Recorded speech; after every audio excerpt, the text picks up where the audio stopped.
رونشتوانên du taxên Sûriyê di meha Remezanê de di nav şertên giran de dijîn. Ji mehek zêdetir av û elektrîkê wan hatine birîn da ku xaniyê xwe vala bikin. Lê rûniştvanên Sûriyê ji neçariyê û ji feqiriyê naxwazin ji Sûriyê herin. Altına elektrik tine var be bazı teknik ten xarab kin. Wallah hayya me bi zorê dernaxin em ê li bir. O bi zorê derxin zalimin me bikujin em ê biradin. Hûn ê herin ku? Ya xanî pere û pê nayê em ê mecbûr herin kirê. Saadet û Hatice li ber deriyê mala xwe behs kirin ku ne av heye û ne elektrîk û ew naxwazin dest ji jiyana Sûriyê berdin ji ber feqîrî.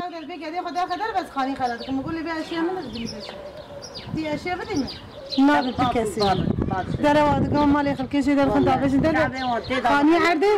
جداوي جون خاني صدر خين صد بي خاني دنا كبا تجاره سور خرات بتخاني خاني مالا تجربه اي مانا من اوني شابك ايش مرايي كبچا ده بدري قول غلط تجي در كبي انا ان شاء الله وان كبچا كده سوان كبچا شوفري وان كبچا كين خاني ما انا ان شاء الله ده سوان خاني وجه خراب نفرا من نفرا بكل بدري ام جكي شونا خاني مدا خانيا چك ان شاء الله جوان خانيا جوان تست خير نبينو خذا معلمه بوكا معلمه يعني امنكاش بمحل امني فان دراغونا سيحب سبيه من نجم شو حتى ايش بده دلناي انا تاني انسان كنت جي كنت يا شامش بده ورا دنيا انسان زو جي بيراناك ساجه تشد وجم مدام خاني ما قرات كن برابر اسلامي مفخل قدرولي ايشا جوام كام كريا خو قابجي فراسي تشتا بدن Ji aliyê di nêve rêxistinên sivîl hember rûxandina du taxên Sûriyê platforma Sûriyê ava kirin û her şev li kuçeyek şîva aftariyê didin rûniştvanên Sûriyê. Berdevkê Keskesîraj dibêje ew dixwazin piştevaniya xwe nîşaneyê xelkê Sûriyê bidin. Sûr wek hûn zanin yani di 16 mehelê wî de kamulaştırma planekî çêbûye acil kamulaştırma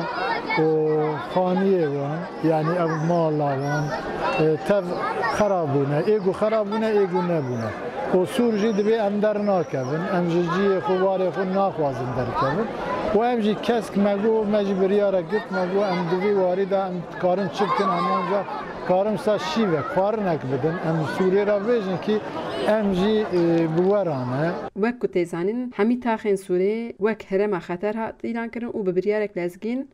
به هزاران خانی تین خرا کرن نها لتاخ حاصلیه جیک و خانی علی خرا کرنه 44 خانی نو تین لکرن به شیوهیک میماری عثمانیه لی سروک اودای میماران شرفخان آیدن دزانین او خانی به تو اوای علاقه خواه به چند و دیروکا خانین آمدنینه و دجی لکرنه وان خانیه درته یعنی به تواهی نها 6 تاخان دا مروف کارا بیجه صدی وان تاخان هلوه شاندنه خرا کرنه و نها دجی شون وان داجی آواهی نو چید کن وان آواهی گویا گور نرخن آواهی یه آمده یه آواهی دیروکی چید کن لبله تشکیوسانی نه یعنی نراسته لبرا مدوینه داجی دی و وانی که چون تاخی گریانه بالقاده وان آواهی دینه ما بان راجی ما هنگ گفتگو کر ما دید که نخیر تعلق وان آواهی به آواهی آمده دیروکی نینه وی گوت وکو دخواستنه و حزرین خو بیجن لی وزارت هاوردور ریخستنه لآمده جدر بی عباکرنا سوری دایشتیه خجی جان فارقین دنگ امریکا آمد